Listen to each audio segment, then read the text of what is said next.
Hello, everyone. Thanks for joining us for another interview in the Esoteric interview series. Today we're interviewing Ethan Indigo Smith, a Taoist, occult reject, and author of multiple books like The Geometry of Energy, The Matrix of Four, The Fourth Initiation, The Tao of Thoth. The purpose being to expand our perspectives on non Western esoteric practices and to study the diverse ways magic is being used. I believe you also teach Tai Chi as well, right, Ethan? Yeah, yeah. I've shared various attachments to Tai Chi, like Qigong, if you will, and I sometimes associate these Qigongs so much with Tai Chi that I might call them Tai Chi, but they're technically Qigong, and the Wu long form, which is counted as 108 movements. One could count it as, you know, 360 movements or 10,080 movements. It's counted as 108 movements, partially, I think, as recognition with the connection with Taoist and Buddhist practices that kind of unfolds with Zen and Chen meditation practices. These are kind of a fusion of Taoist and Buddhist ideas, as is a lot of Tai Chi. And that number is metaphysically and mathematically significant, if people haven't looked into it. And I became obsessed with that and wrote a book about it too, 108 Steps to Be in the Zone. Um, and yeah, so I definitely share Tai Chi. Before the pandemic, now was a while ago, I was sharing much more in person. When the pandemic hit, I started sharing much more online, obviously, as the pattern of everyone kind of happened. And now I got so busy with other work, I have not necessarily been teaching, but once a week online, the long form to just a few students. Yeah, that's awesome. I do remember seeing that book of yours. Um, what's the difference between Tai Chi and Qui Gon? Just That's a great question. Tai Chi is actually a simplification or the shortening of Tai Chi Chuan. And Qigong, the words in Tai Chi and Qigong are actually different words. Though in the West, we've kind of adopted Tai Chi to be the same word as the word in Qigong. So Qigong, essentially, it has the word Qi, which we're all familiar with, and Gung, which we might be familiar with as recognized rather with Gung Fu, same word. So Qigong is the practice of the development of Qi. And Tai Chi Chuan, it's actually a Ji, not a Qi. Tai Chi Chuan is a Qigong, technically. Not all Qigongs are Tai Chi. And Tai Chi Chuan means the grand ultimate long form or long fist. And the word Taiji is from the same word, of course, that we know as Tao. And Tao actually, the Daijitu or something like that, is actually the Mandarin word for what we call the Yin Yang symbol, or what is actually the grand ultimate symbol in Mandarin, basically, is what that means, or rather, the grand ultimate pole or grand ultimate polarity. And so Taiji Chuan is the grand ultimate polarity long form, or the Tao of movement, if you will. So Tai Chi, as we know it in the West, it's actually across the world would be the most popular martial art in the world. It's by way of it's the most practiced. That doesn't mean it's necessarily the best martial art in any terms, but it turns out it is the grand ultimate martial art among people that are looking for um, not necessarily art that's limited to martial applications. Of course, Tai Chi is much more practiced for its healing and grounding. And of course, I joke for its wizard-like properties, right? I jest, but it's the most popular martial art because it's essentially a secular meditation. It's variously known as in the East. And again, this comes from pertains to folks that had monks that would pursue meditation, and life really takes over everyone else's pursuits. But Taiji Chuan was close to this kind of meditative life, a secular meditation. In fact, yeah, I think that explains what the words mean. But it's really, with all that said, Tai Chi Chuan and Qigong, and by extension, yoga, they're really self-development pursuits, right? On self-development processes.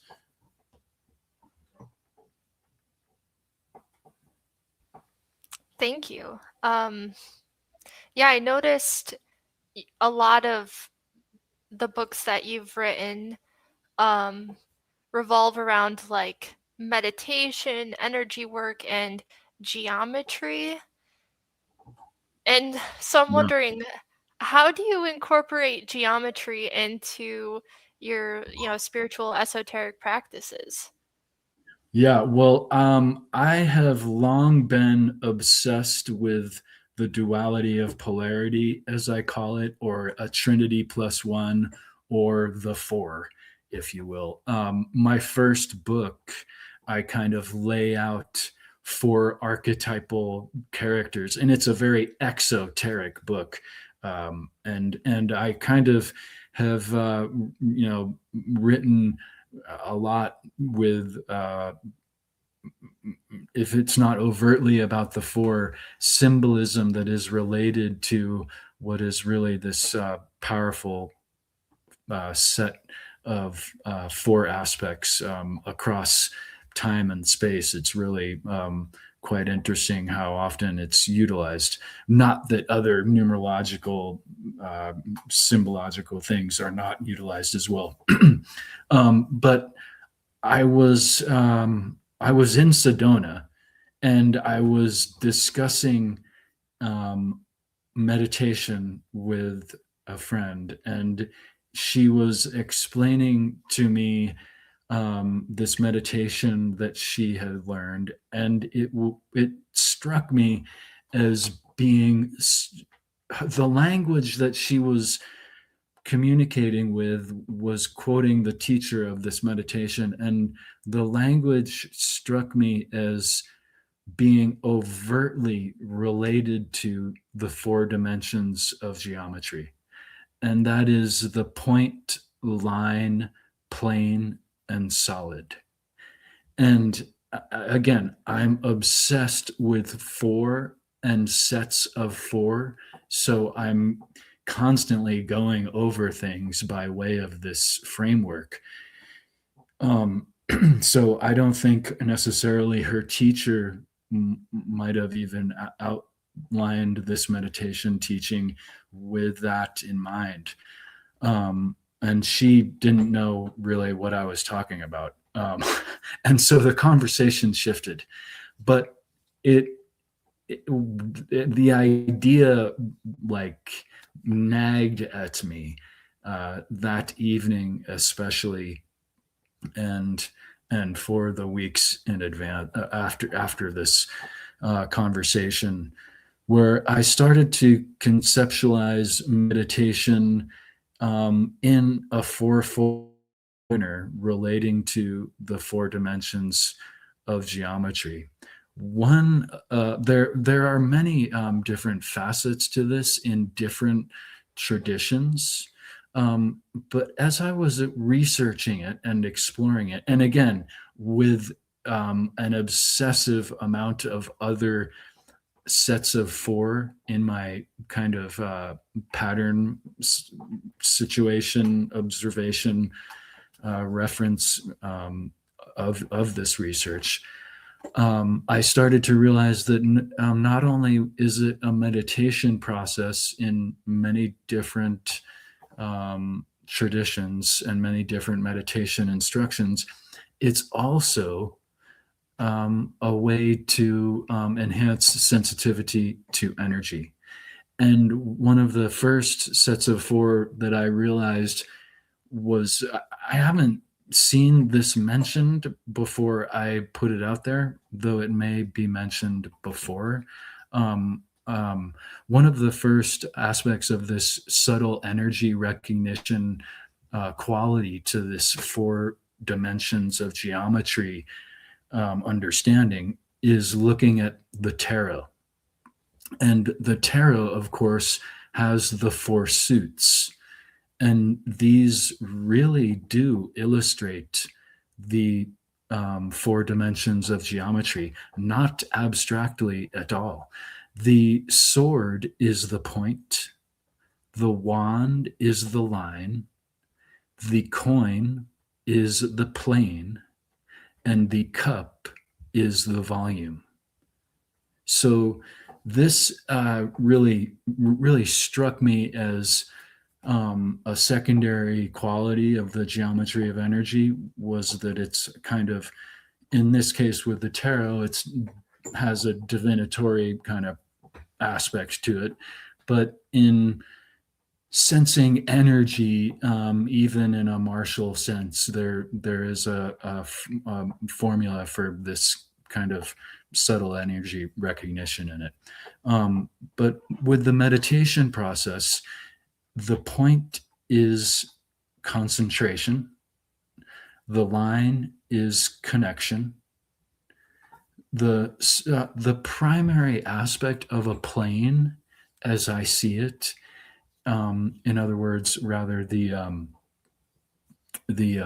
most used in nature and the most high-end form of a plane is a circle. Just like in tarot, the plane is a coin, and so the cup is the. Forgive me if that phone is coming in.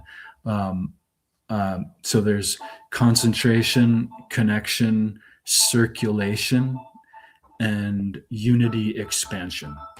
And again, different, once you recognize this kind of quality, you'll see it in different meditation instructions and so forth. So it's it's a really profound link to all kinds of different meditation techniques.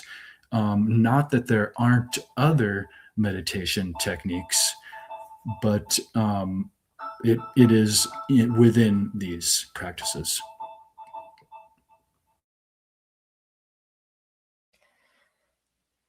When I think of the number four, I think of the material world a lot. Think of it as a material number. I wonder what you would think of that. Sure, it is it's definitely symbolic for Earth. I feel like, and the material realm, and it really, in that sense, there's kind of a basic format. Of course, the four elements is a widely understood not so symbolic, but symbolic understanding of 4 being a symbolic of completion. There's also kind of a mathematical, philosophical format that kind of breaks down this completion of it. And this was a quite popular philosophy for hundreds of years before other different systems took over or were presented, and it became less popular because it's so simple and so primary.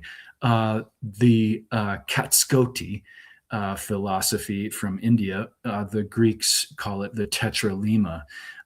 It is essentially this mathematical format where there are 4 possibilities: A and B, and AB, the combination or synthesis of the first two, and X, the unknown alternative. And this is actually in direct format. I believe certainly why it was so popular at one point. It's in direct format with. It's impossible to not be a meditative and esoteric symbol. And although there are exoteric, perhaps understandings of it, the oldest symbol on planet Earth that is not even spelled out, it's so old, the Om symbol, is based on this tetralema format of A, B, A and B, and X, and in the manner following, which is there is 4 aspects of consciousness that it depicts, and that is basic wake state and sleep state that we usually go through on a day-to-day basis, and there's deep awakening and deep dreaming. That are, it's of course also very much set up in the duality of polarity, as I call it. And it's maybe again one of the oldest kind of formulas of it. And of course a symbol, used for meditation, and at the start of every meditation from the East is the Om. And it is seen, of course, overtly as a tripart vocalization. A, U, M are the overt sounds, but the 4th is silence, very much equivalent with the deep dreaming aspect of consciousness, and the X, of course, in the tetralema.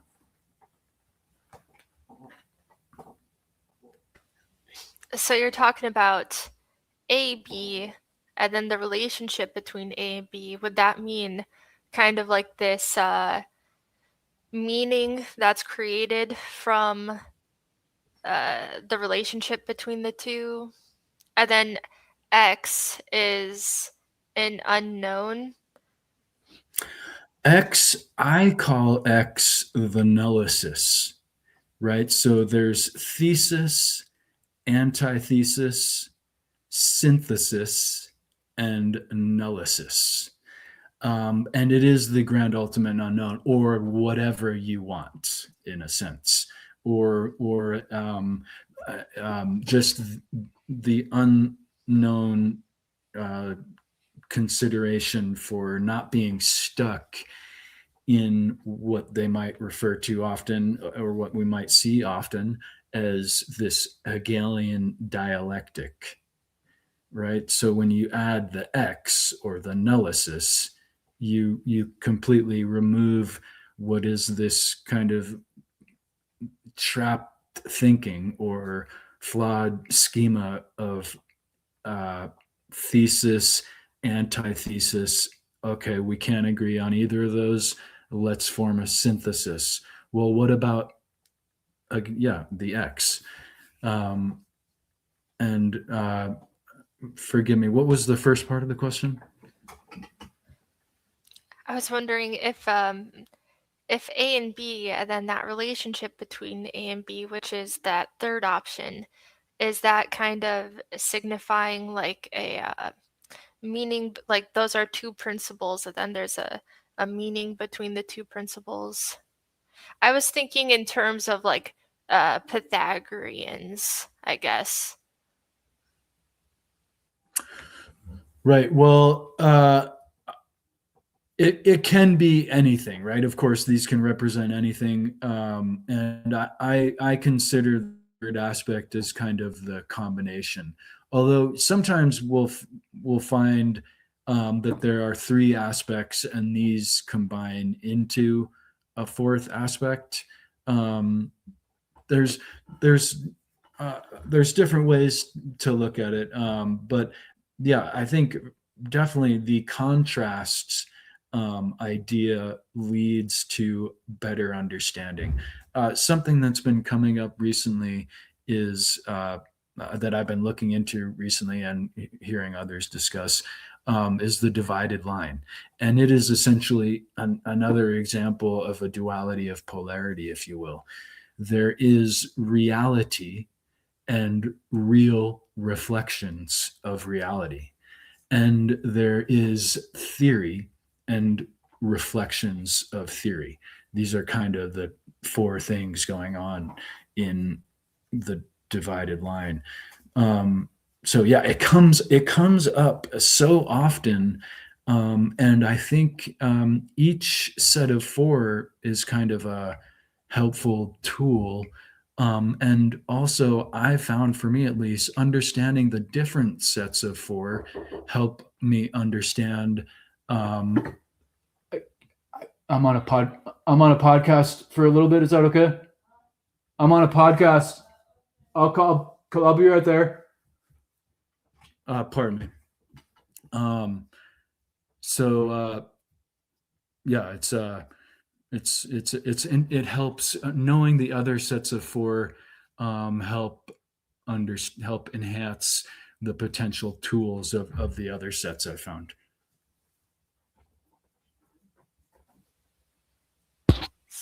Very interesting. So I guess before we get too far into it, I haven't asked you yet. What kind of got you started in your spiritual journey, or how did all of this really start for you? Well, I've always been spiritual. As a youth, when I could barely read, uh, and mostly was having people read to me, I became obsessed with Siddhartha.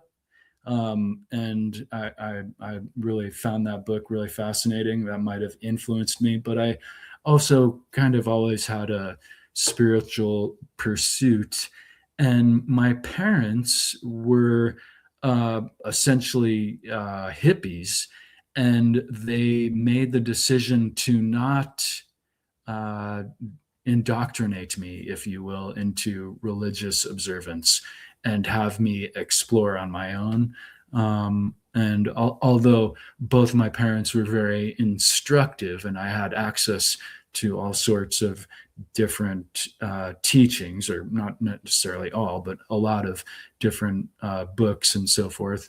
But they were pretty adamant about not being adamant.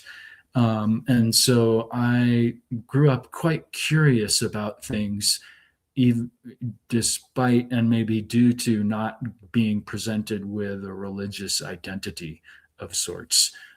So I've always been interested in religion and spirituality and the esoteric and occult. And I've always also been anti-institutional and not into being identified with a collective of sorts if I can get away with it in one way or another.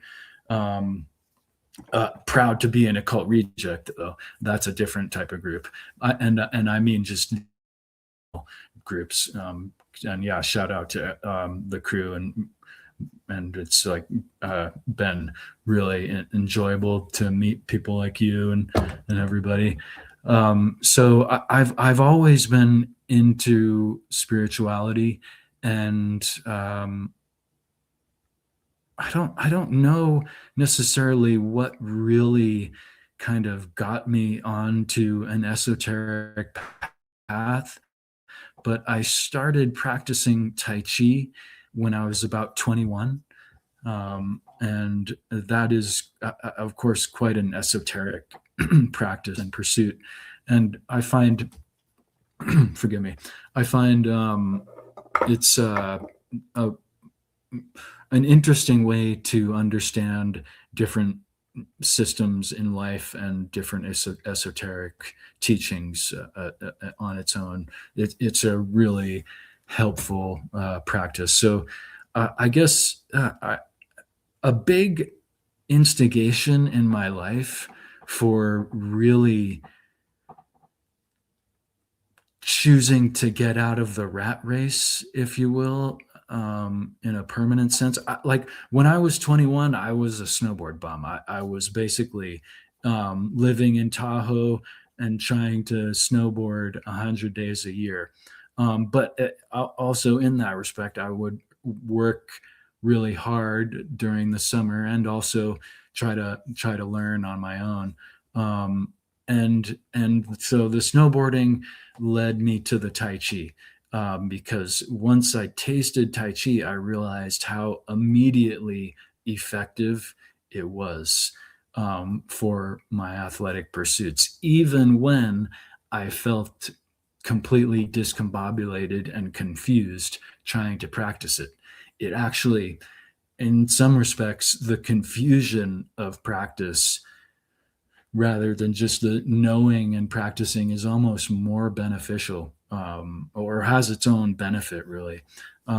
So yeah, Tai Chi practice the physical aspects and then following that with the philosophical aspects. I might have started to get into spirituality that way, but the big instigation for getting out of the rat race, even though I was already a snowboard bum, was the 9/11, and that really inspired me to start seeing things in a different manner.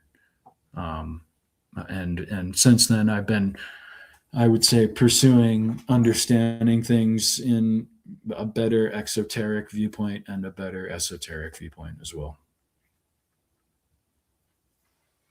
Is there any other frameworks that you integrate into your practices?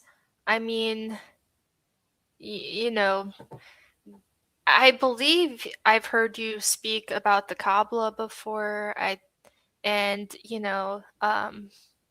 obviously, as an occult reject, you're introduced to so many different ideas. I just wonder, do you ever branch out?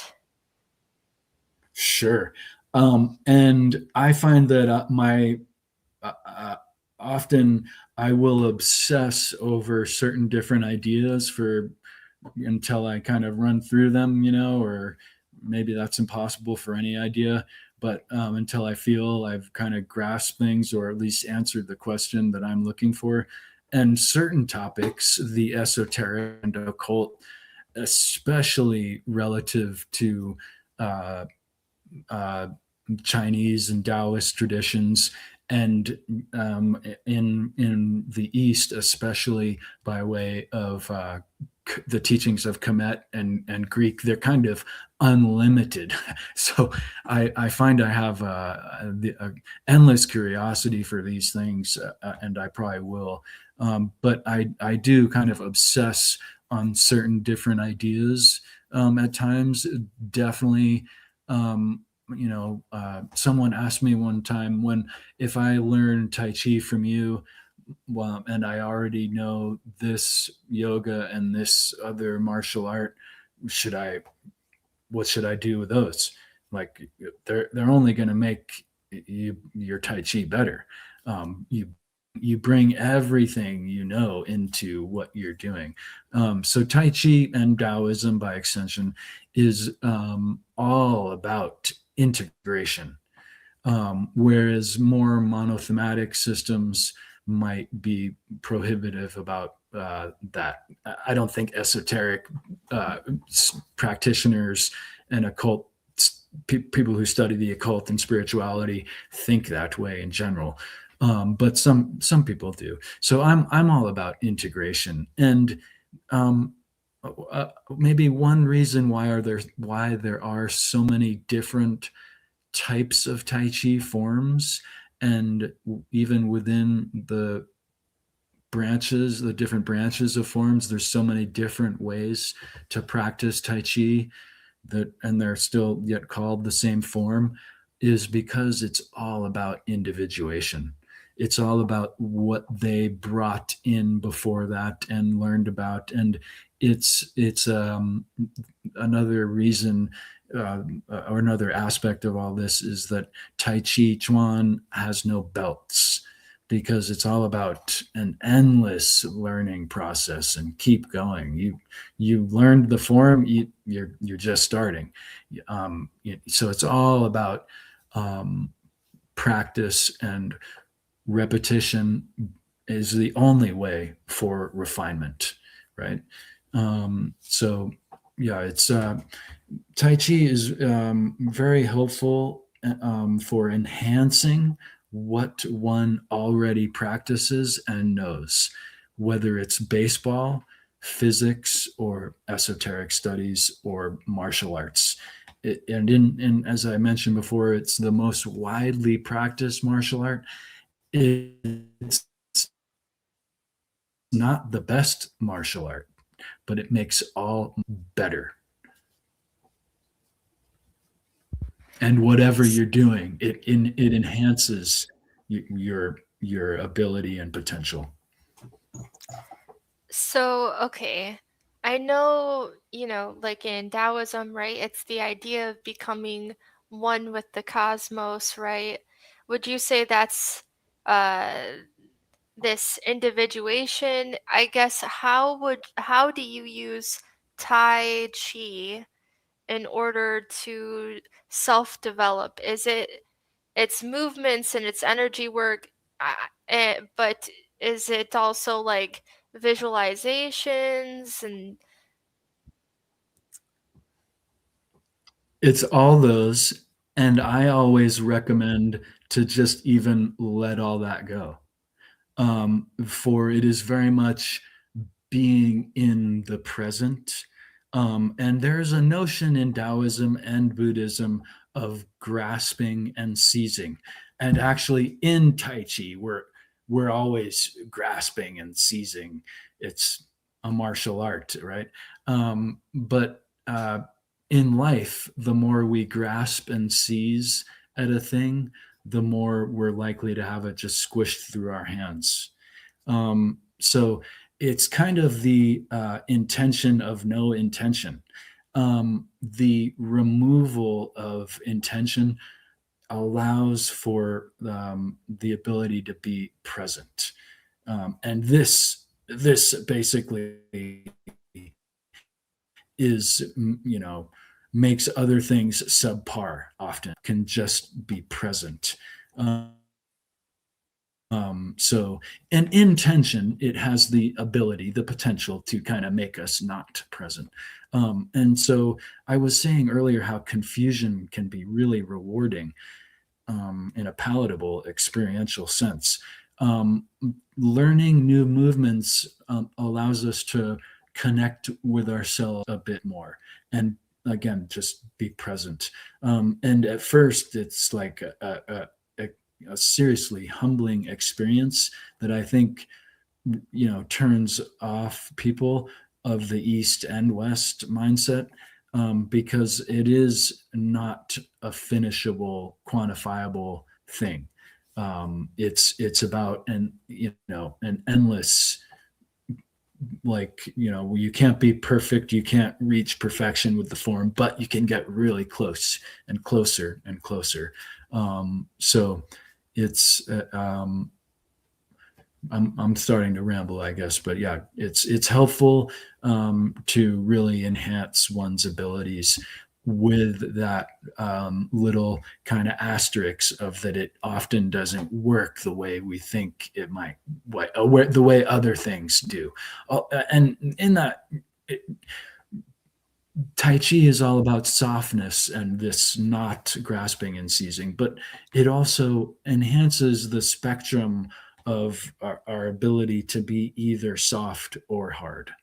The potential for flexibility is enhanced. And so when one does focus on and have intention on things, it's actually more powerful. And but in the practice itself, it's all about just being present. And all those things can be tools in practicing the form. Also, they can also be utilized while you're practicing.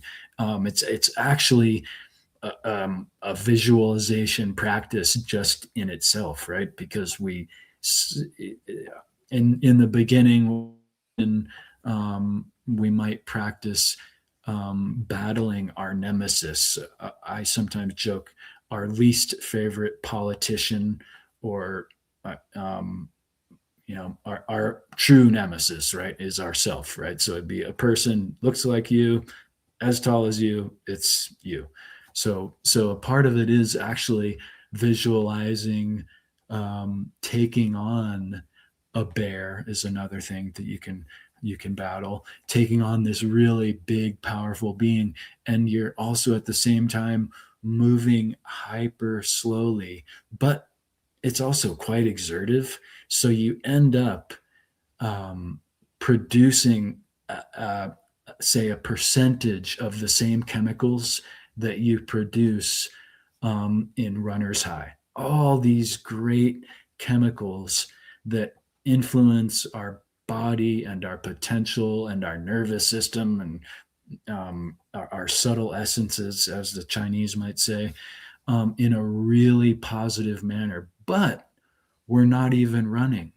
And so the need for these chemicals to heal is actually kind of utilized to enhance. It very much is anecdotally like that. I don't know if it's scientifically like that. So yeah, it really has the ability to get a lot of quality circulation just by the imagination and the visualization. But again, yeah, the more powerful mindset is just right. Like the Taoists essentially have um, the reaction of no reaction. Right? Just are you happy or are you sad? I Like like just that. I love that what you said about, you're your enemy. Your enemy would be you. It made me think of that movie.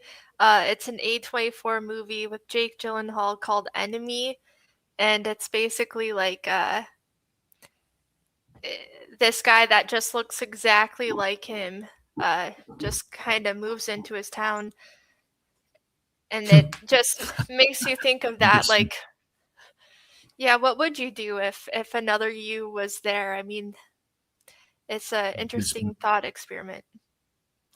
Um, I've often but had that encounter where I've come across or I'm kind of adjacent to someone else that like people say, "Oh, that I thought that was you," or and then random patterns like that. They're like, "Wait, who?" yeah, part of it is like, oh, competing with yourself would be, you know, why is that so threatening? I don't know, but it is. But you had mentioned, okay, so these movements and visualizations and like learning these movements can help you come to understand yourself. I was wondering if you could give an example. Well, what I mean by that primarily is that we realize inevitably some people are more athletic than others, dancers and people that might have, you know, martial arts experience or athletic, they can catch on. Even even them, inevitably, it's going to be kind of a new. experience. And even me, I've been practicing Tai Chi a long time. When I go to practice another form, it's so baffling and confusing and difficult. And so this really puts us in touch with the little points of tension in our body, right? That we might, after becoming aware of, get through a little better. And that brings me back to my point about having an intention. An intention is in tension, right? It has the word, or the enunciation, if you will, tension, and it's in. So an intention, it creates tension. A tension is a tension. It's the opposite of tension, right? Again, it's only an enunciation. Are they the same? But I'm saying that in the thought process and in the energetic quality process, they're definitely the same too. So bringing attention to how we're moving in those little, wait, I hurt my shoulder. That was 5 years ago. Is that? Yeah, that's that. Okay, so maybe I should, can I ground more and bring it in together? Yeah, you can. Yeah, I can bring attention, and it actually is the opposite of attention. So understanding these little, little ticks of how we might move, and little static in trying to be smooth that we might have, we realize more about ourselves. It's like the ancient lesson, know thyself, right? As soon as you know thyself, as soon as you're sensitive to how you move, you become much more attuned and sensitive to how others move, right? And this is definitely useful in base martial terms, but it's also useful in social constructs, to the being sensitive to how someone's moving. You can understand their potential force emission in a martial construct. You can understand their potential thinking pattern and emotional state too. You can be it's another. I mentioned that Tai Chi is sometimes called secular meditation. It is also sensitivity training. And we're from a culture where we don't seek sensitivity, and where we even actually align it with flaws. Like, oh, you're so sensitive. Well, beyond that, being sensitive means being intuitive, and or just understanding what is going on. That is not a bad thing. Sensitivity is a really good quality to develop through any practice, but it's the a focus of Tai Chi. And yeah, it can be physical and visual and even psychic, of course. I love that. Okay, so yeah, it's like building a somatic intelligence almost, but also that somatic intelligence is like, yeah, it does build that sensitivity, doesn't it? It really made me think of a Carl Jung And quote that, in that, oh, great, what yeah, well, I'll look it up maybe at the end of this episode because okay. I am so curious what you would say about it. But what were you gonna say? Well, I love Carl Jung. He definitely is a window into my interests into spirituality, and of course is one of the many great teachers that verifies my obsession with four. He was super attuned to the impactful nature of the four among the collective consciousness, going so far to repeat this innumerable times. There are three, but where is the fourth? Um, So there are many sets of three that actually we might reveal there has been a hidden fourth or an unsaid fourth aspect. And Jung was very familiar with this among all his great teachings. What if So it's a yeah, pyramid? sensitivity. Well, a pyramid. What pyramid? Which one? I mean, just the general shape. Well, the pyramid. There are many different pyramids that have different coordinations, but bug out on this: pyramids are four sided generally. Generally, not all, but pyramids are four sided. Um, and the Great Pyramid of Egypt actually has a four pair attribute to it, an eight, um, in a sense. And there's a parallel with and Chinese systems is this one, two, four, Oh no, and so on from there. you cut out for a Um, second there. oh, I was saying that there's a lot of parallels with the Chinese systems, probably all influenced from Egypt, but it may have been co-arising, as they might say.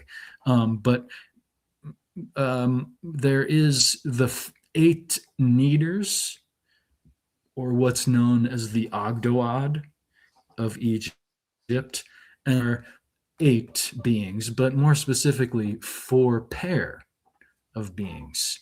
And in these, I find are in correspondence with at least the elemental perspective of the Bagua of the Chinese system, where you have the eight uh, fold symbol of the eight elements, right? Which you might, the eight trigrams, of course, right? Another divinatory system.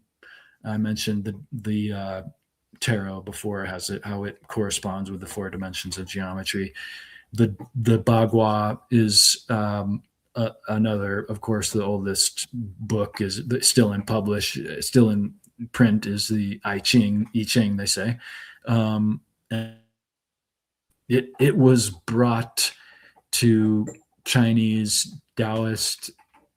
The story goes, it was brought to the world by Fuzi and Nuwa.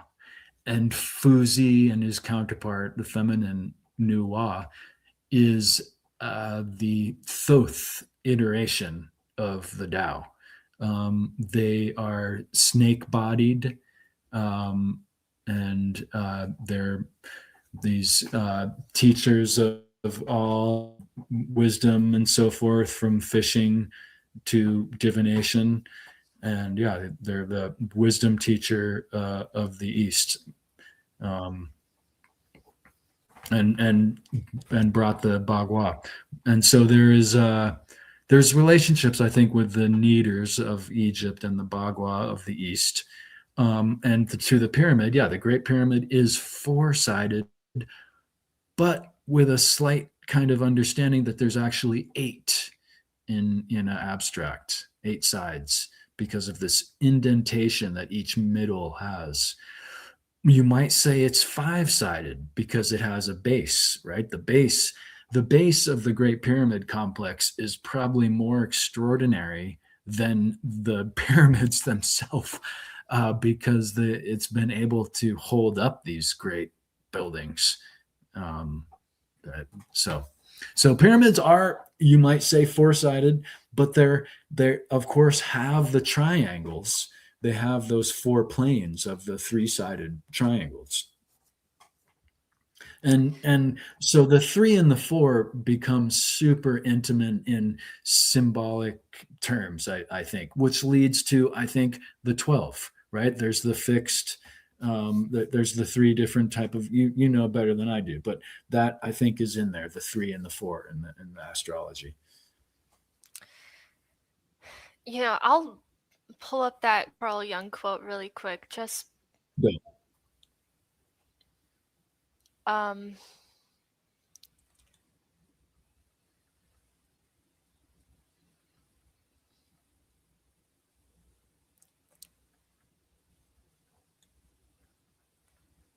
let's see. Yeah, he has some Apologies. great ideas, and many no, don't be, that's okay. And many different relationships of this duality of polarity, or the three and the fourth.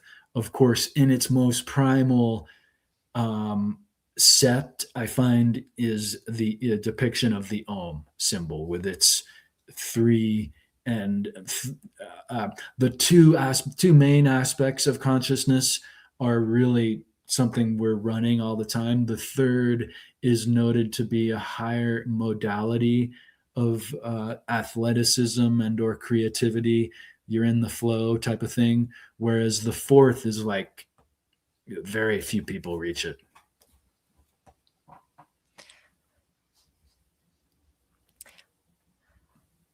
Are you going to read it? Yeah.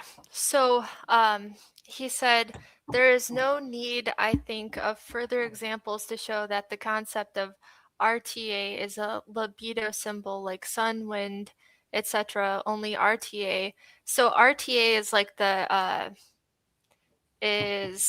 trying to remember which culture it's from, but it's basically just like this cosmic order or mat kind of idea, is Okay. less concretistic and contains the abstract element of fixed direction and regularity, the idea of a predetermined ordered path or process. It is therefore a kind of philosophical libido symbol that can be directly compared with the Stoic concept of uh, high Marmani. I'm sorry, I don't know, which is Sounds right. she is the goddess of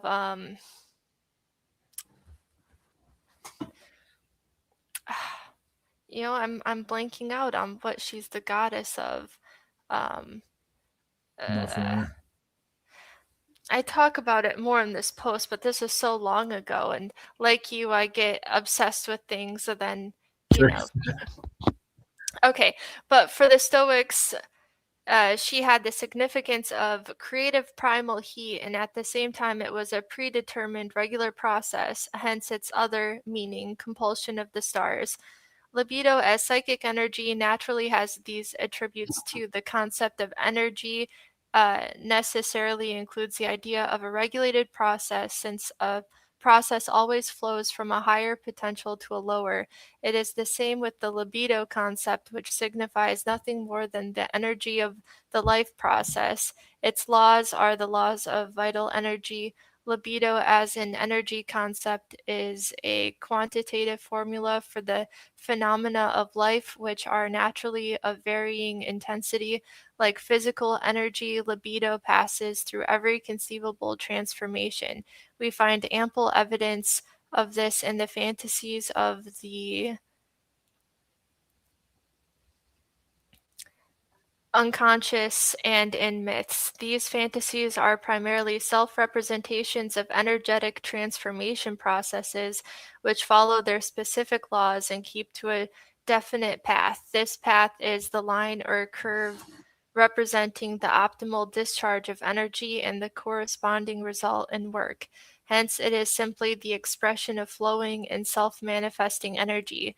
The path is RTA, the right way, the flow of vital energy or libido, the predetermined course along which a constantly self renewing current is directed.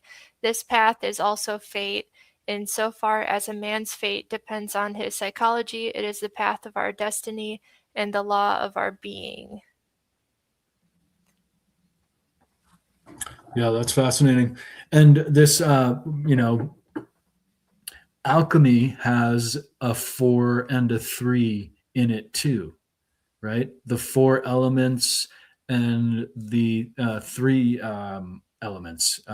What do they call them? The three sulfur, salt, and mercury. And Yes. so they this is kind of like a process thing too, right? Geometry has a very much an energetic process to it too. That is like one of the first geometrical rules, if you will, and it's definitely, I think, relates to energy too. You can't have a line without points, right? So points make up lines, and lines make up planes, and planes make up solids or spheres. Each one has a requirement for the prior to kind of truly manifest. Um, this is in Buddhism, definitely, and I think by extension, maybe in unwritten terms. Although I think other esoteric teachings have their philosophy set up and an unsaid or unknown widely aspect of it as a meditation tool. And the four immeasurables of Buddhism are an example of this. This is a philosophical way to understand things, in this case, love, but it is also a way to understand, or is also a formula as part of a meditation. And it's very much, it reminds me of the format of geometry. The first aspect of the four immeasurables is love for self. And you can't have love for others if you don't have love for self. Just like you can't have a line without the point. And the next, so there's love for self, love for others, love for the happiness of others, and love for all things in equanimity. And it almost works exactly in the same formula as the geometry idea.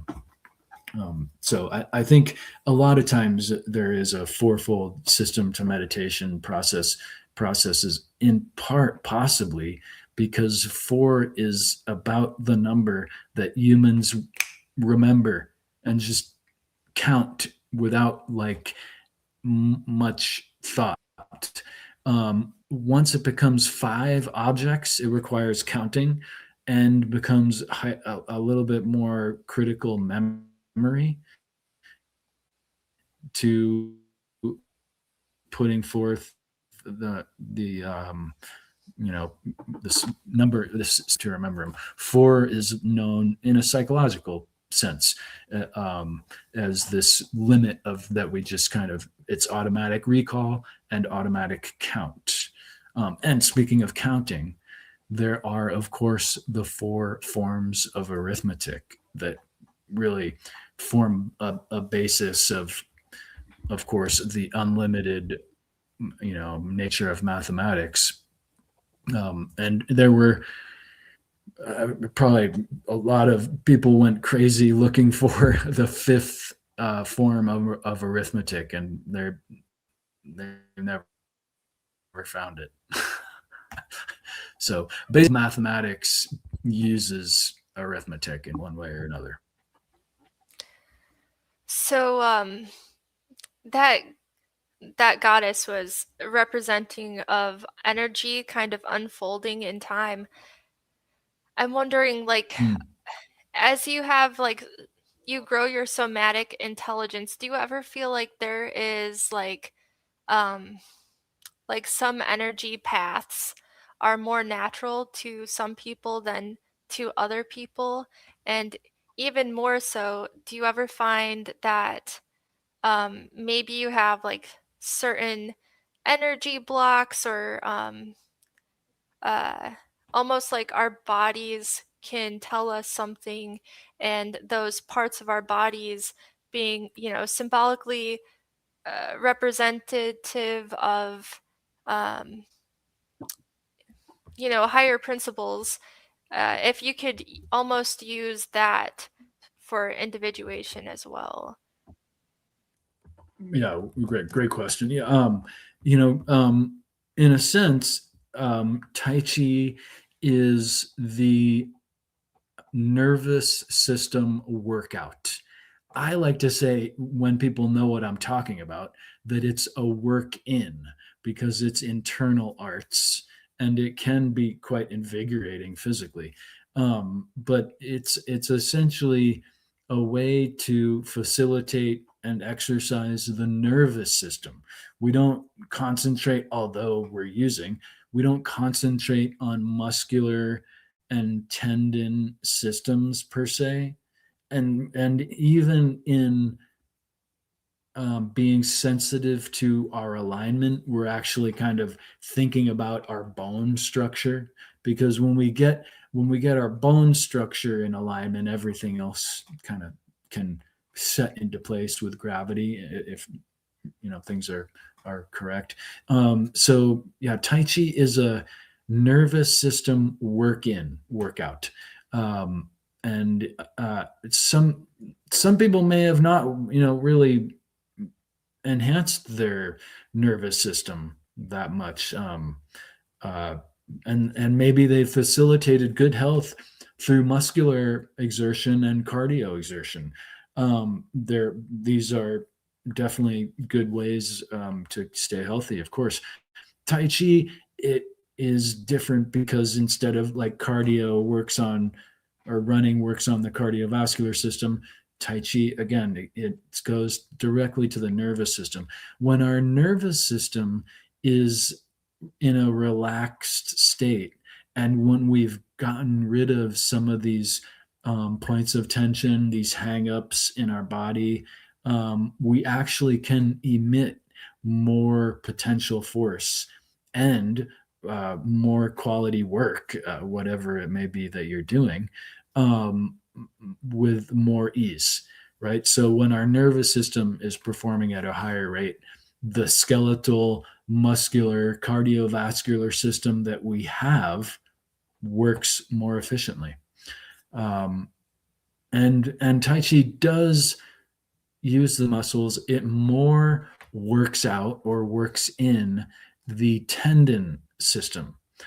And another advantage of the Tai Chi, or Tai Chi like movement, for working out the nervous system and the tendon system, the tendons can emit like 8 times more force than a muscle.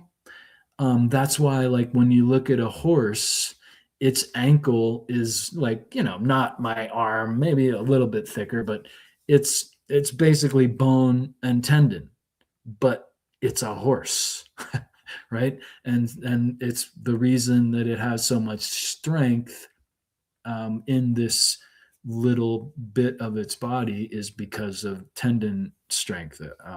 So working out the nervous system, getting through these blockages, which if we aren't recognizing that we might have blockages, go get a massage. You will realize how tense you are. Or go to a Tai Chi class. You will realize that you're holding tension.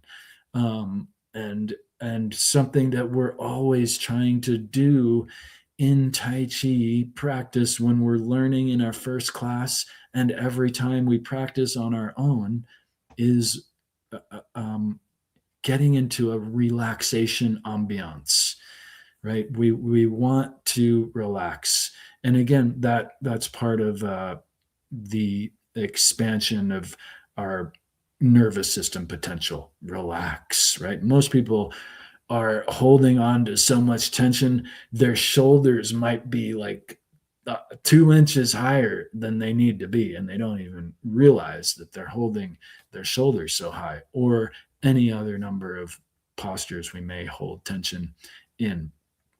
We are super tactile beings. We are very much animals. This is why we get sore backs. We're animals in the process of evolution. We've only become quality upright beings very recently in evolutionary terms. our hips, our backs, and that whole section in Chinese is called the qua.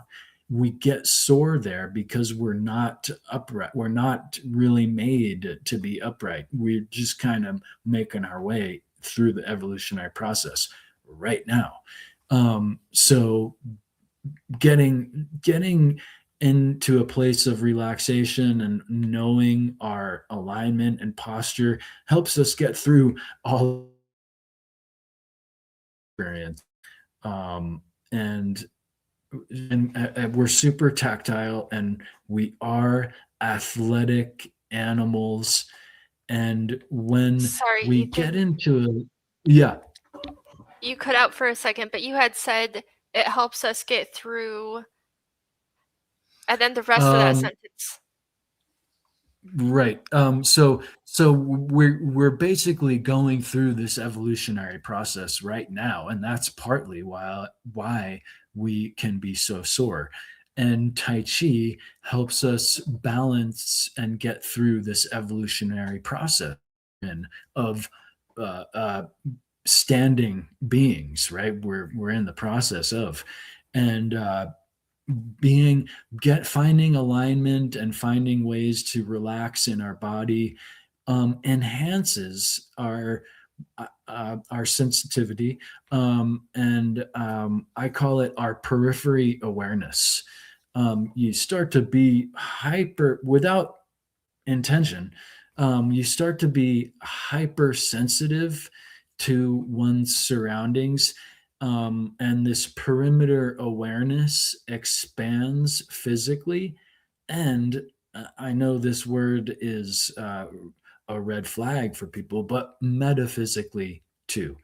Um, of course, not here, but um, so this perimeter awareness really starts to expand once we're in touch with ourselves and more in balanced and in tuned and sensitive to what's going on. Gnosis, know thyself, right? And then that it starts to enhance knowing things around oneself.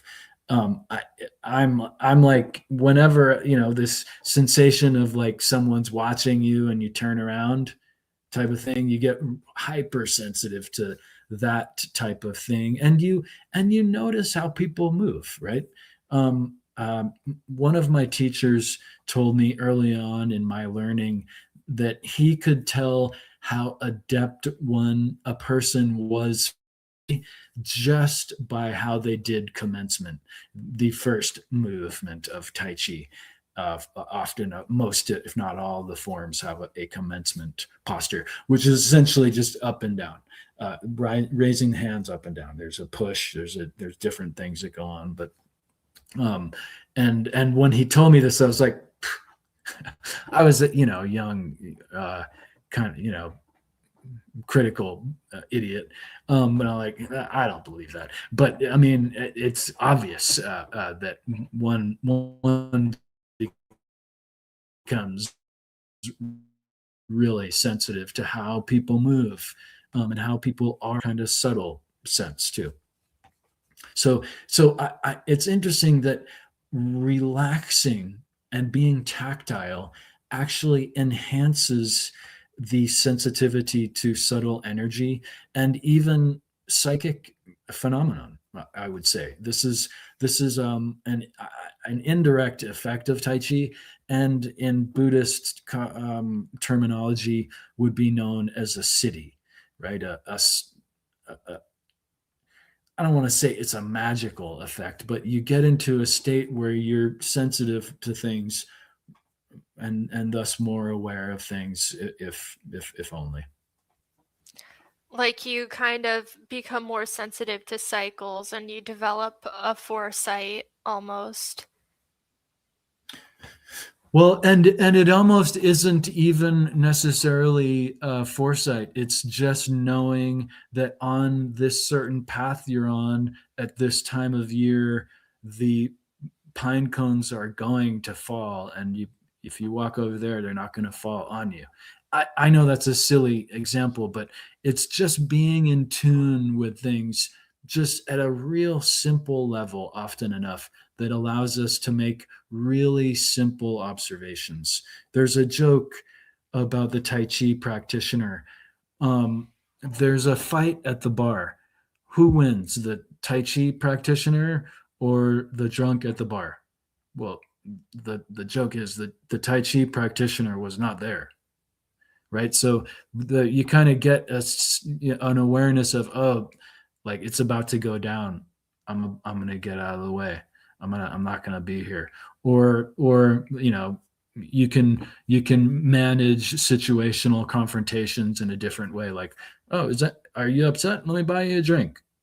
I mean, this is not necessarily always the way we want to deal with hostility, but there are ways to maneuver through hostility.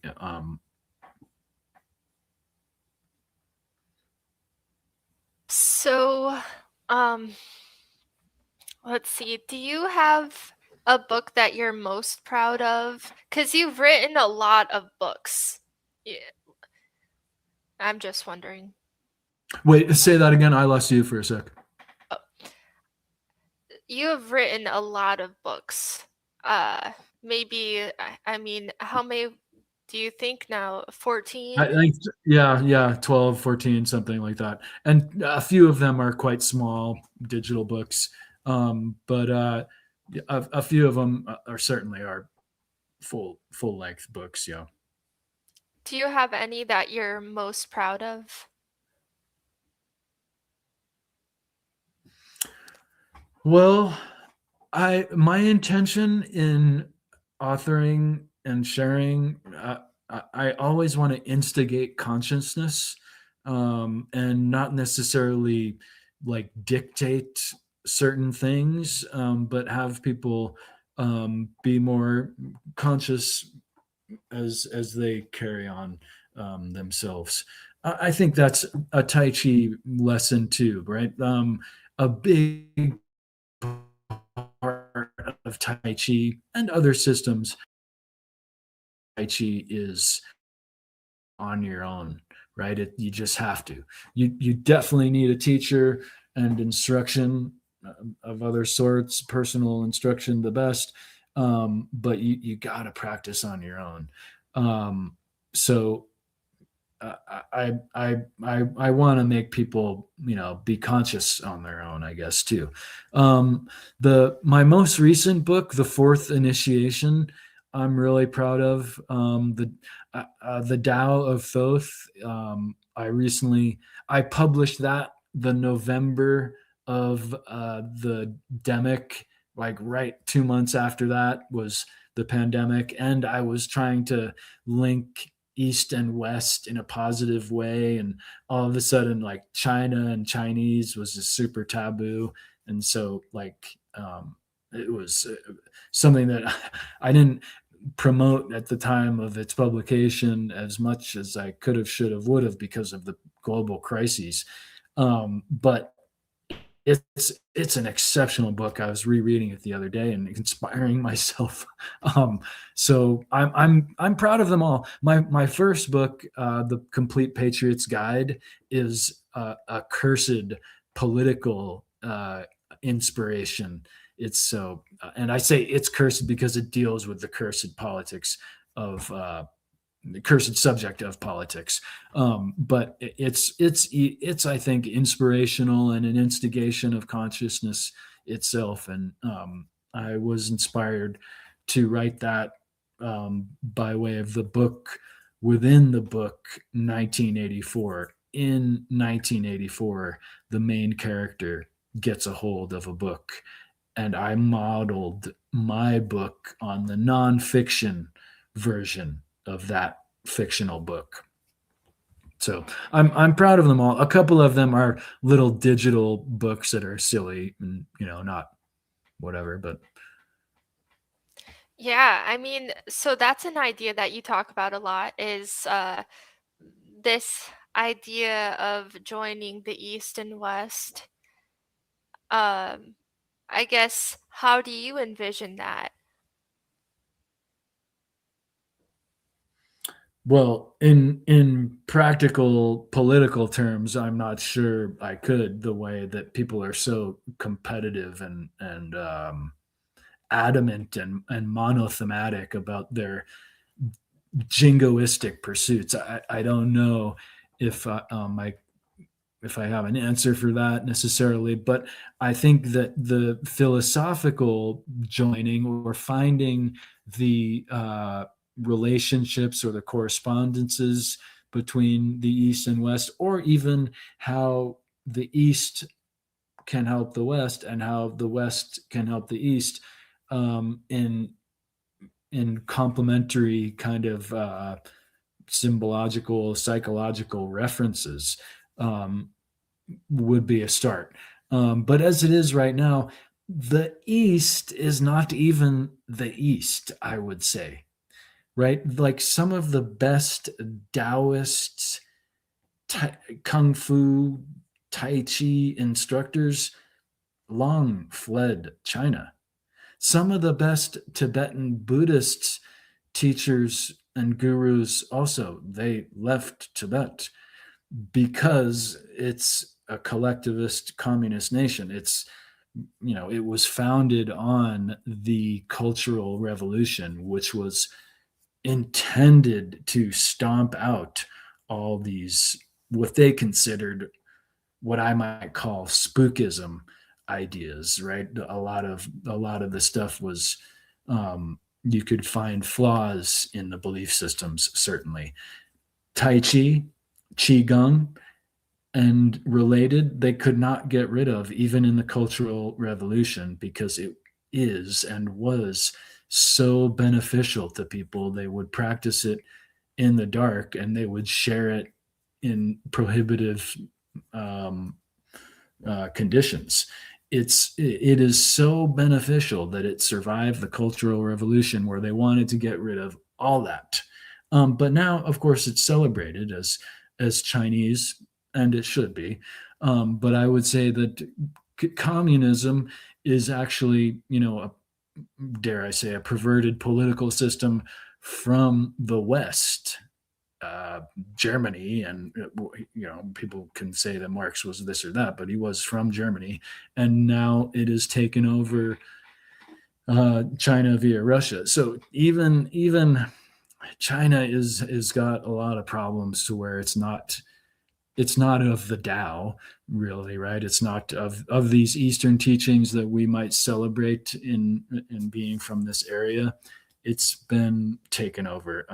And as I said, I've met some amazing Tibetan Buddhist teachers and Tai Chi related Qigong practitioners and teachers from China, and they were not intending on going back, because it's so repressive there. There's also, as the yin yang kind of model predicts, in a sense, and demonstrates and illustrates, there's an ebb and flow to cultural conditions. Um, when things are really repressive for a while, the result of that is people will maybe walk away from it, or fight it, or just not be down with it in one way or another. There is of course, it's impossible to measure how many people there are, but there's a small movement, more than likely, in China, of people going to the mountains and becoming more Taoist, like the old school ways there. But mostly people are hyper materialistic and, Western oriented in the East already, but in the bad way. There is an expression in Taoism: if you seek a long life, stay out of the city.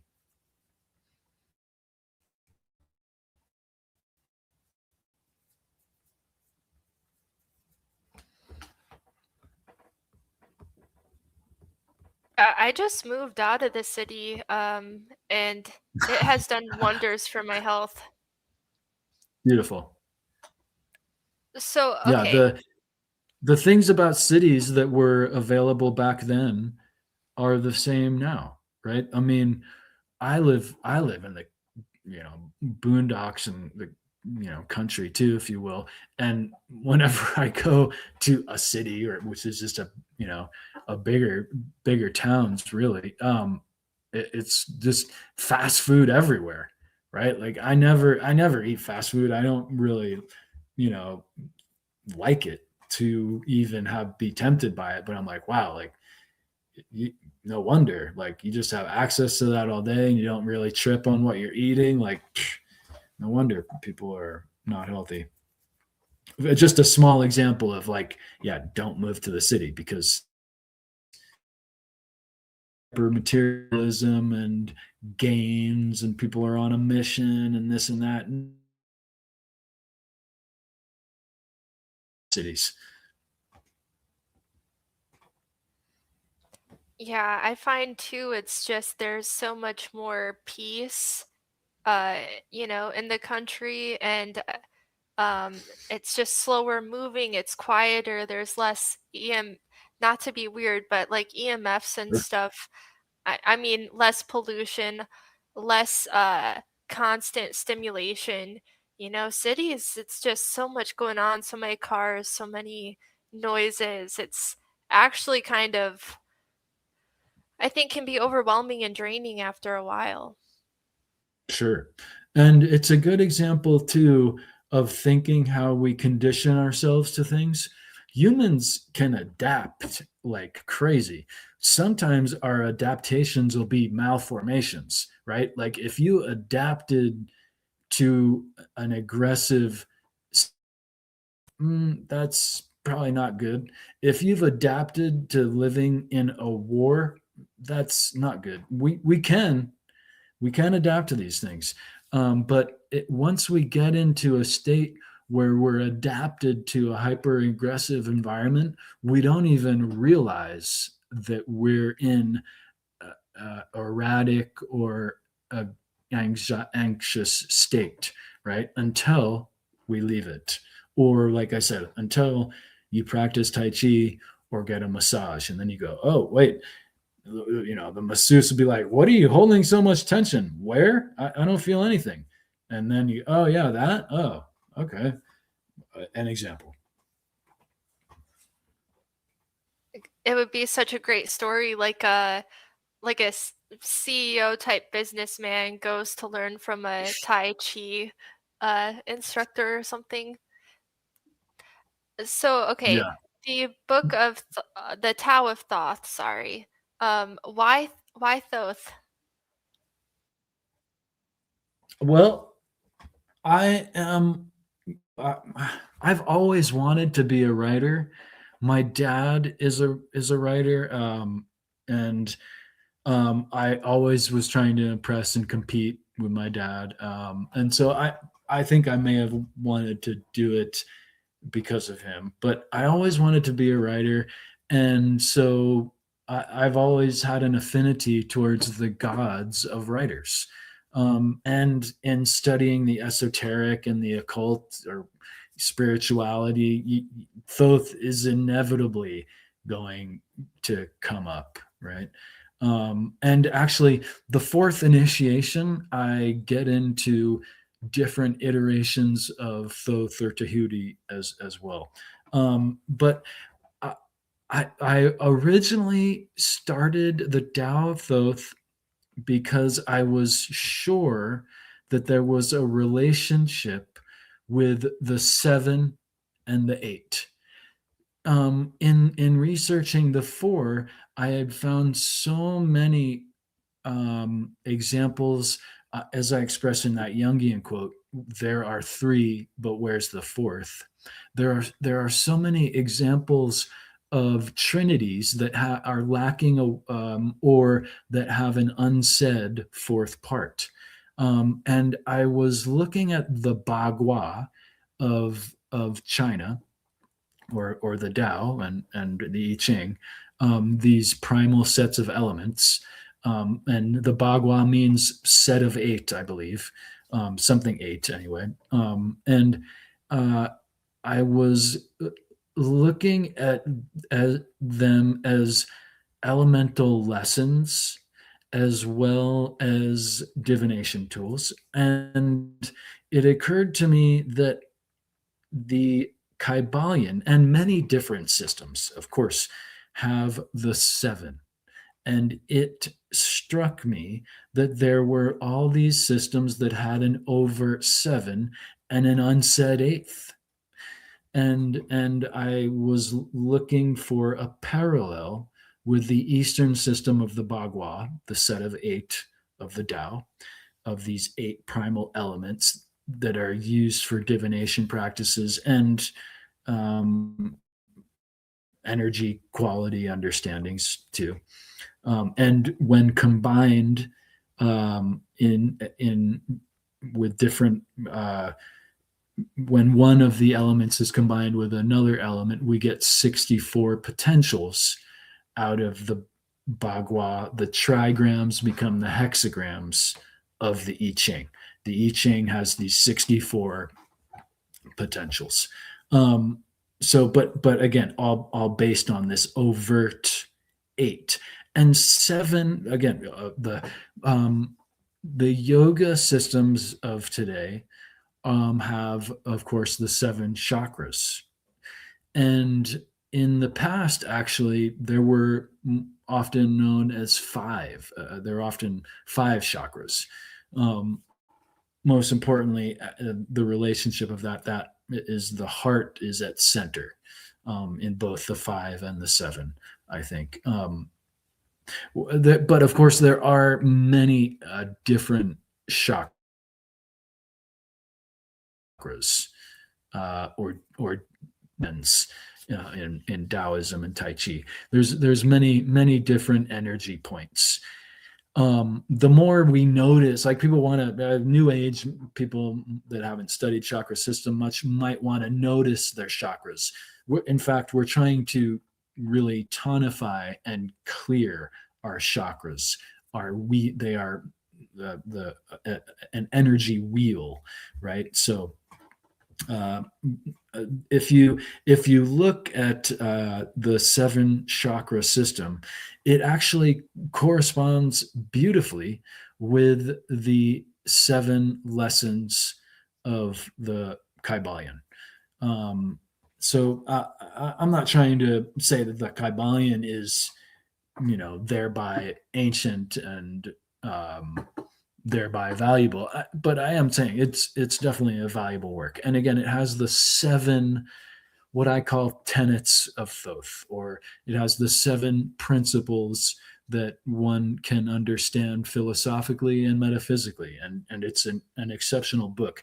And so I was thinking that in the East you have the Bagua, and in the West you have all kinds of different sets of seven. But where's the eighth? And then, of course, I found the eight needers of Egyptian cosmology. They are the primal gods of Egypt. And in fact, the city of their worship was Kemetu or something. Forgive me the name, Egyptian name, but it was what we now call Hermopolis, after Hermes, after Tahuti or Thoth. And so the Tahuti's city, it literally meant city of eight, and for the eight needers. And so there was some profound correspondence there, and my intention was to have an internal arts lesson in each of these seven principles related to the Kybalion, and these principles are certainly demonstrated in different Taoist and even Taiji lessons and philosophies. Of course, polarity is very much in the yin yang symbol overtly, and consciousness. It all starts with mind. All of this um, correspondence is there. And so I, in the Tao of Thoth, I present philosophical and techniques or philosophical ideas to embody these lessons. And in researching it, I found Mark Passio had gone there already. His video on the let's see, I think he calls it the flower of life, because the or the seed of life. Anyway, he explores the seven tenets and unsaid eighth tenet of related to the Kaibalion. And in Tai Chi, one of the primary qualities that we develop and thereby can use, but it's also needed to learn. But as we learn, we develop it and have more of it, is patience.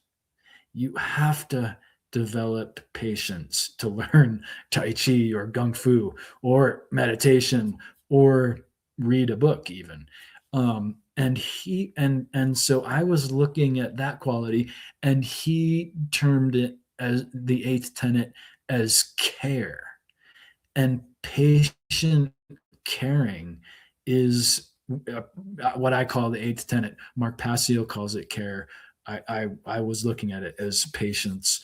And so that is like, if you look at the seed of life, it is made up of seven circles, and an eighth circle encapsulates it. Without caring patience, learning and philosophical and physical embodiment is less useful. With patience, it adds the quality that really brings it all about. So my intention with the Tao of Thoth was to unite through that eight. And in other respects too, as I researched systems, I found many having to do with eight in that respect, and or you might call them four pair, and many different systems that have the four too, which always, in a sense, these correspondences, I think, link together at least the format of our perspectives, if not this kind of the elemental sensibility of things, even.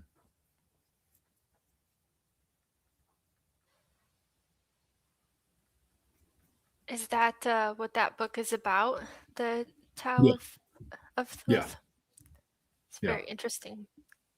And it's interesting too, because I mean, some people do relate Thoth to Mercury, and Mercury is associated with the nervous system.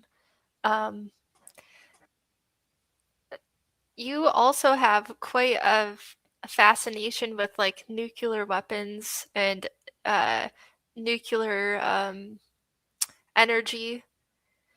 Yeah, And nuclear experimentation, as I call it. uh, sure.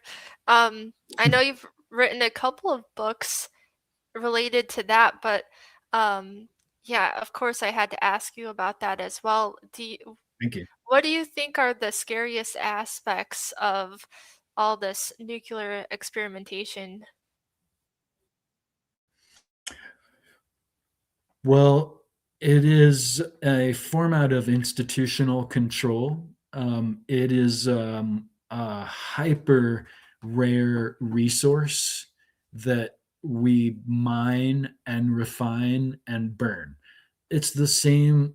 They try to differentiate this format from the petrol energy systems. It's actually the same. We mine it, we refine it, and we burn it.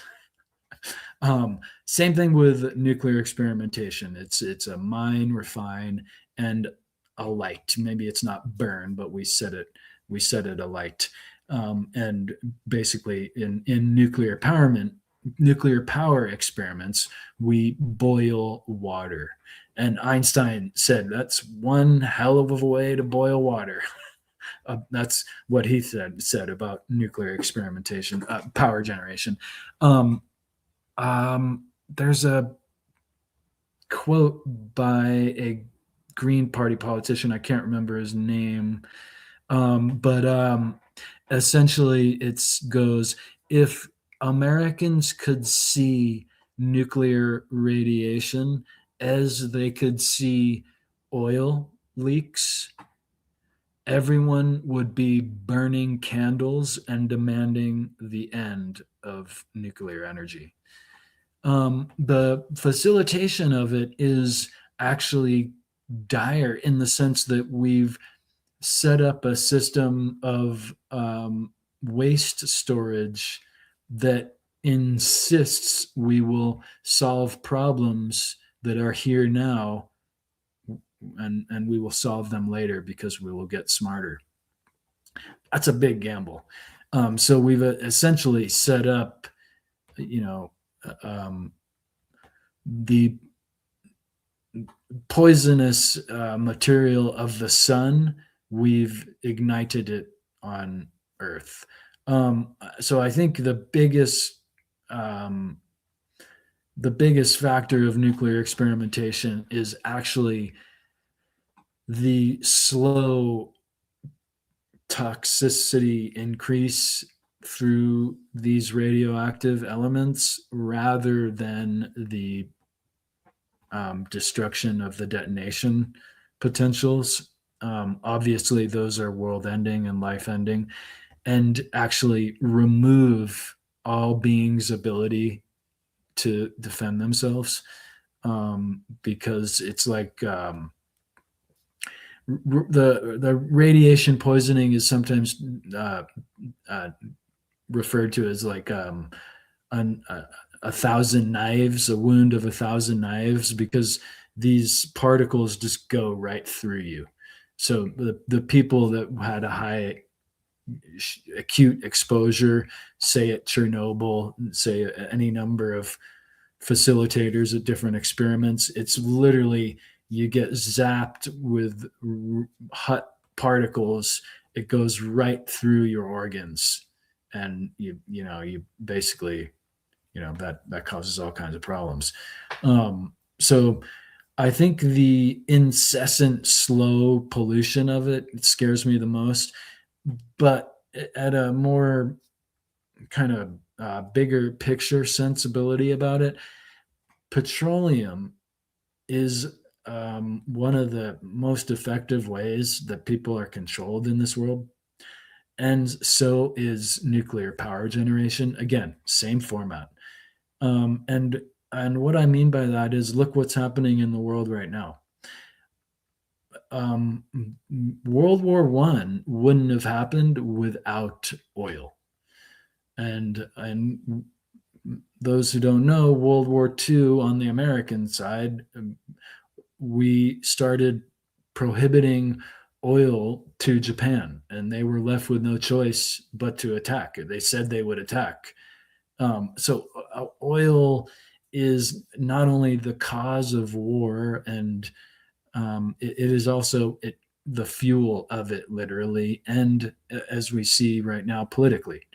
Um, um, so it's interesting that nuclear power generation is promoted throughout the developed world. Of course, the developed world prohibits certain people from having it, but actually, Iran does have an operating nuclear power generation experiment, as I call it, or a nuclear power plant.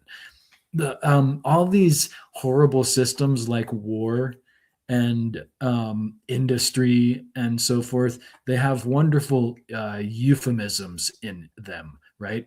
A power plant, like a plant, is a nice natural thing, right? Well, industrial power plants are anything but. So Iran does have a working nuclear power facility. Any country with a working nuclear power generation experiment and ballistic missiles does have the capability for an atomic weapon, maybe not nuclear, but for an atomic weapon within a certain time period. So it basically, these two energy resource resources of control. Um, and a direct example I lay out in my book, The Terrorist Letters. It's fiction, but it's been accused of being nonfiction. It has a whole archontic, parasitic storyline in it, but the main characters are fighting the nuclear experiment. And in that book, I contrast nuclear power generation promotion with cannabis cultivation prohibition, because actually hemp and cannabis are the most resource freeing plants that there are. We can get oil for oil is oil, right? You can burn it, you can do whatever with hemp oil. So we can get oil, we can get textile resources, we can make plastic out of it. We can actually, it tricks me all the time that I'm feeling happy. So it's a gentle narcotic. I'm trying to be funny. It's a one of the best forms of human nutrition on the planet by itself. Hemp seed has all kinds of fats and proteins that we need. Almost, if you were stuck on a desert island and you could have one thing, hemp would be it. It's a complete human nutrition map. It covers all the bases. In fact, it's more than likely that we started agriculture for weed to change our head, not for wheat. It was second. Wheat and other grains were secondary to cannabis cultivation. That's why we know today there's two different types of cannabis. Are they different? No, they're not. They've been agriculturally manipulated to, for one, like hemp, to produce oil and textile, and two, Indian hemp, to get us stoned and make us feel happy for a moment. So it's not only a harmless drug, we've actually integrated it so much with our biological being that we have the cannabinoid endocrine system. Our bodies are basically part of our cellular structure have open gloves for as cannabinoid receptors, and it's basically a nutrient, right? We don't have cocaine receptors. We don't have any other form of receptors like that for any other narcotic, if you will. We have a whole biological need that's been prevented for many years in the form of cannabis. And again, more than likely, oldest cultivated plant on the planet. So if it's, I would say that marijuana is not illegal. Excuse me, hemp is not illegal because of marijuana. Marijuana is illegal because of hemp. It would literally be the biggest counter to globalization. What is the opposite of globalization? It's not nationalism, it's localization. And actually, Diesel designed his engine to empower local communities by being able to burn anything. Oil is oil is oil. Put it in a diesel engine. It would have worked. Now we have different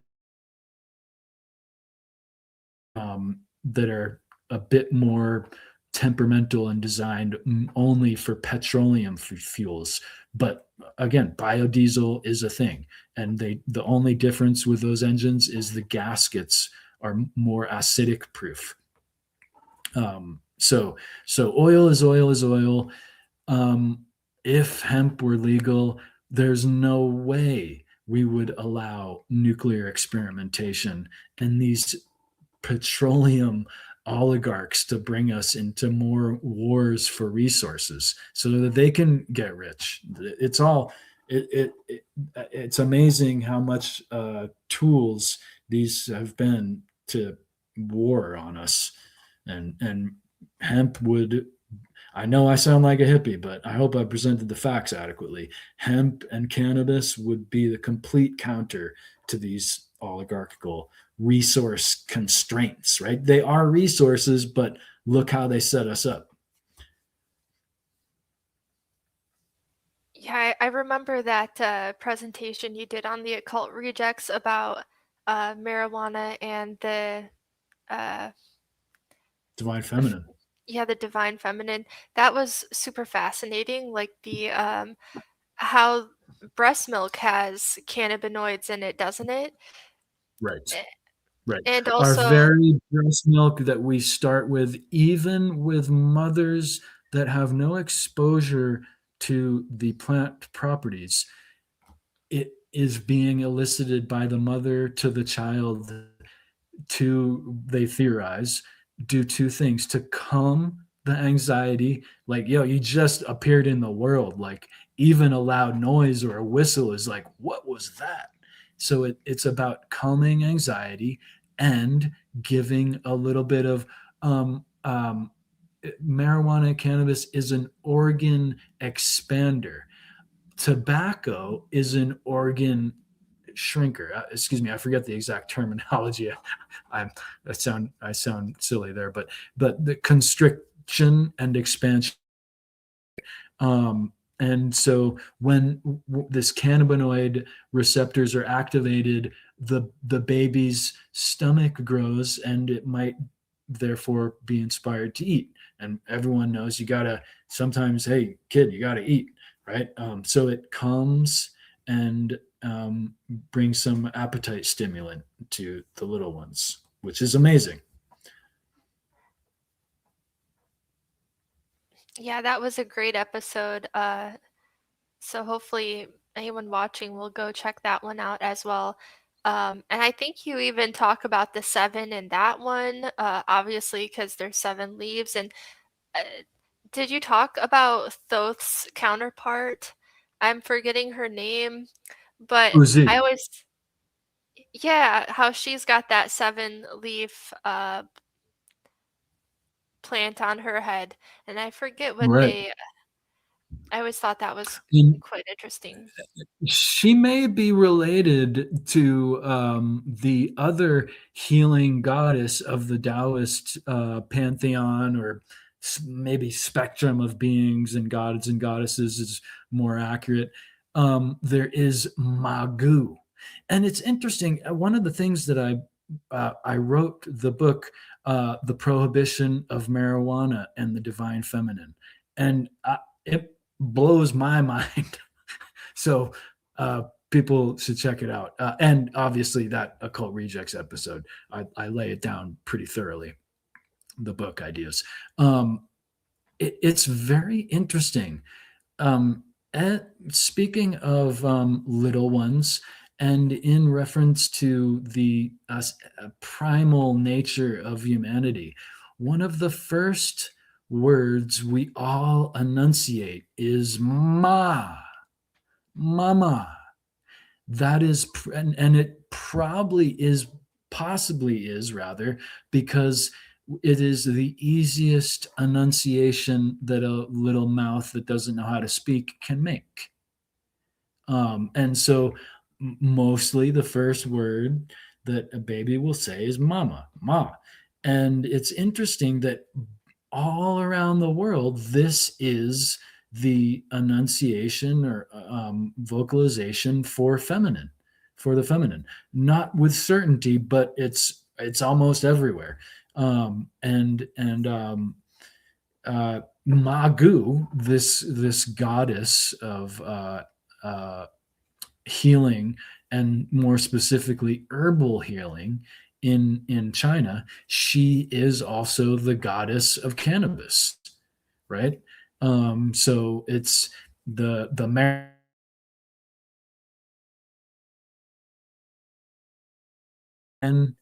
and the healing Oh, you is cut all out. right there.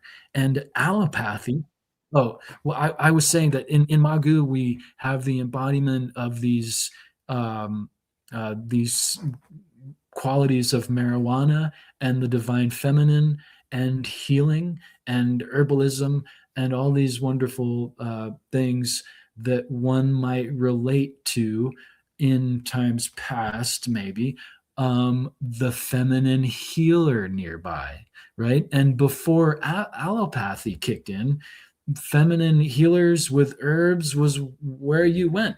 In fact, one of the early medical manuals in the United States, if you looked up anything having to do with dermal inflammation or dermal problems, skin problems of any sort, that it said see hemp oil.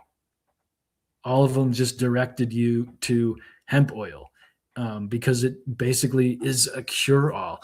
I've used it on wounds before that were sure to scar. It has anti scarring properties. Absolutely. It is a wonderful, and this is not me just saying this. This has been proved by science too, but I saw it myself as well. So yeah, Magu embodies all of these things, and allopathy really was founded by people that wanted to rid the world further of feminine healing, and we see this being mixed up in um, in the early colonial times of the USA, when people were variously accused of being witches. Well, they no, she was just a midwife and a healer, oftentimes, right? She's just a feminine healer of and new herbs. So that this kind of this energy of getting rid of and prohibiting the feminine healer and getting rid of and prohibiting marijuana and cannabis is the same orientation. And again, we have cannabinoid receptors in our body. We don't have psychedelic receptors. None of that. It's totally every other drug is different. Pretty crazy. Um, I'm wondering, are you writing anything now? Are you I've been writing several articles recently. I don't have a book in mind right now. I just finished an article that's exoteric, kind of, if you will, in regards to the uh, quarter millennial of the United States, and how if we how this country was great when we were more literate and therefore had more comprehension. It's essentially the gist of the article. um, I have a new article that I'm going to start working on now since I finished that, um, which is about the 40, and I mentioned this to you, and in looking into the Bagua and the correspondence in Egyptian philosophy and spirituality. Of course, I mentioned before there's the 64 hexagrams when you combine the 8 trigrams with each other possibility of a different trigram. There's 60 potentials.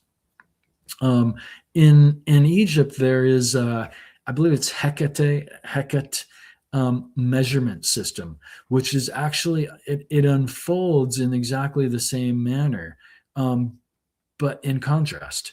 And it is a measurement system that is based on 1/2, 1/4, 1/4, 1/8, 1/32, 1/32, whatever, however you say that, and one. Um, and there's actually in total there six. They leave one part missing, so the total there is 63/64. Um, And so I was looking at this with Headless, and he presented the idea to divide 64, the main number in these corresponding measurement systems.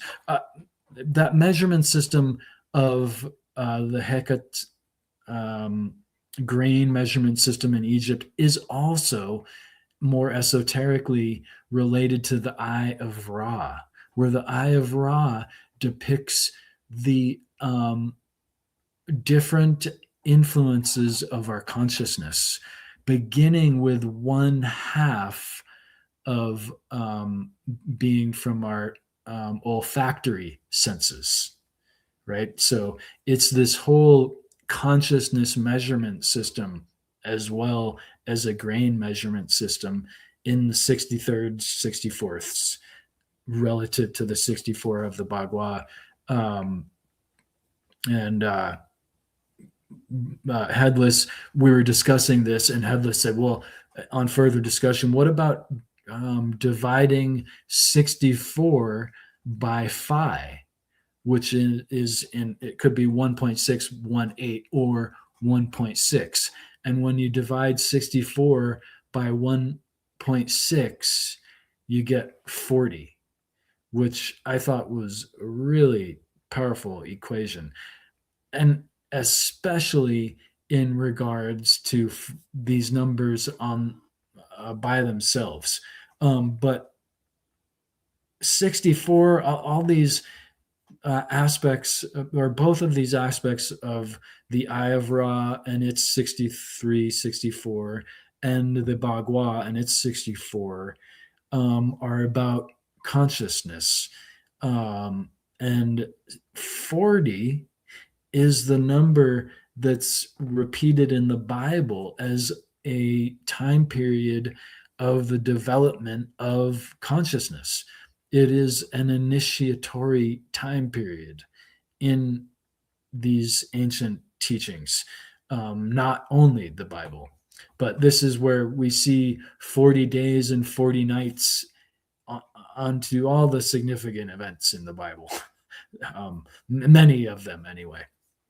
The flooding of the earth being the first one, I believe, and crossing the desert, so on and so forth. Initiatory measurement system, I believe, and there's another one I actually was reminded of listening to your show with Jin. Jin actually mentioned this before too, the 64 dakinis, or goddesses of the Buddhist cosmology. I'm sure there is a relationship to pan out there. And the 40 also is,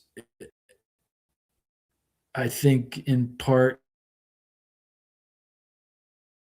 Oh, whoops, did I cut out?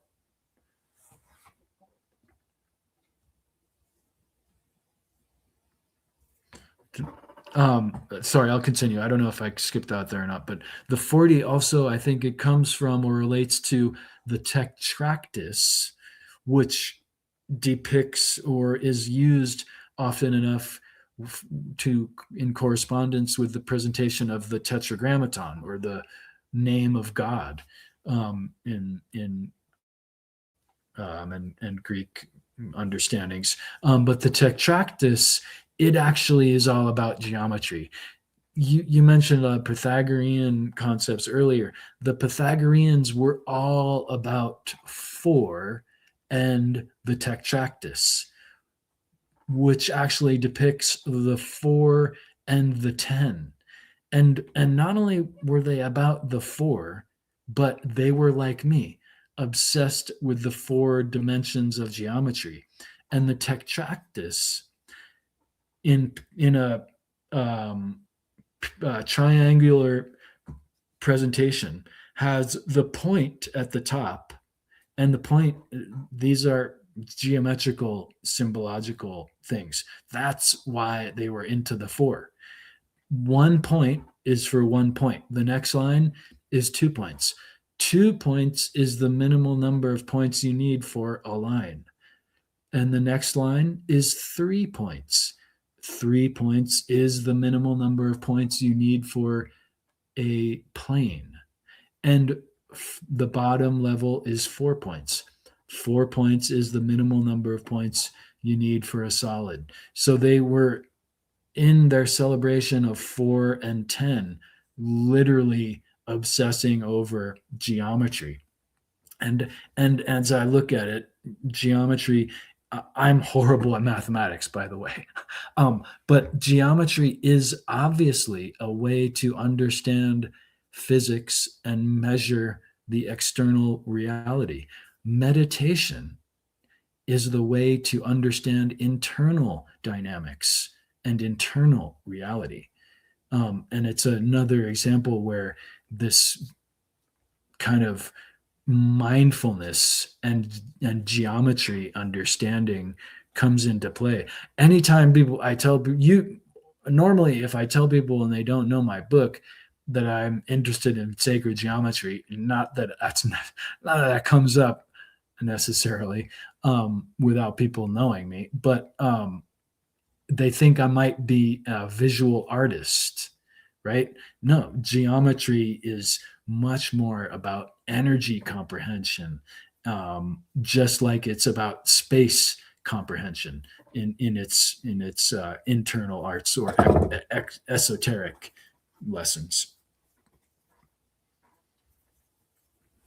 Yeah, it makes me think in astrology too, there's all sorts of that kind of thing, like 90 degrees, like a square would be like tension, and um, Mm.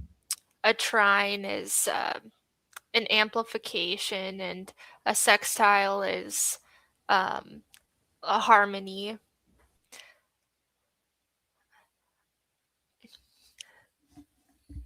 Is there anything that you have been like studying recently that you've been really excited about?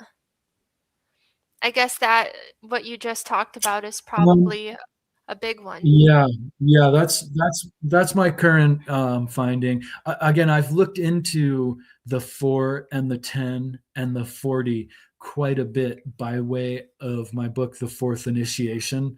That's in there, but I didn't get that um, equation until recently. So it's just kind of a new look at the 40 through the 64 that I'm currently fleshing out.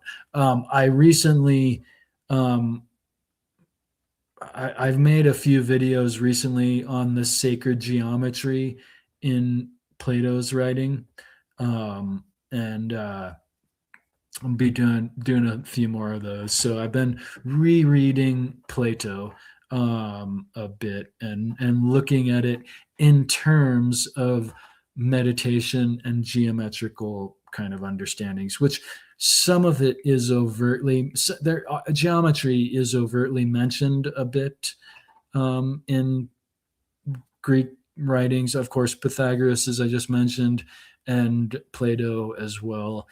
Famously, the mystery schools would have the Plato's schools would have the expression over the doorway, "Let none ignorant of geometry enter."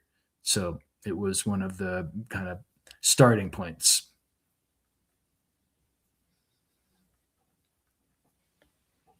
Well, I won't take too much more of your time. No, that Thanks. went that's 2 hours. That went so quick. Thank you so much, Eros. That was awesome. It was great. Yeah, I really appreciate you coming on. Is there anything that you want to plug? I did put um your X and your Weebly um Dope. website in the description. Great. Thank you so much. Yeah, that's awesome. And yeah, anyone who feels like communicating, I'm always open, and I enjoy communicating with people. So yeah, hit me up on X, and my honor to speak with you, Eros. Super glad to know you. If someone were to wanted to start reading some of your work, what would you say, what book would you recommend they start with? Well, maybe whichever one calls to them. I guess I'm the most popular one, so it must be what is most. I don't know what is most rewarding for people is the geometry of energy, by far. The geometry of energy, how to meditate. It is definitely the most popular. The fourth initiation is my most recent and has, I think, some really mind blowing, inspirational, initiatory understandings.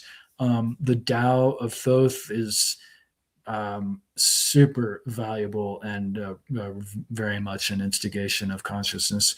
And 108 too is a whole window of understanding into of itself. The 108 kind of idea is very valuable meditation kind of lessons in there.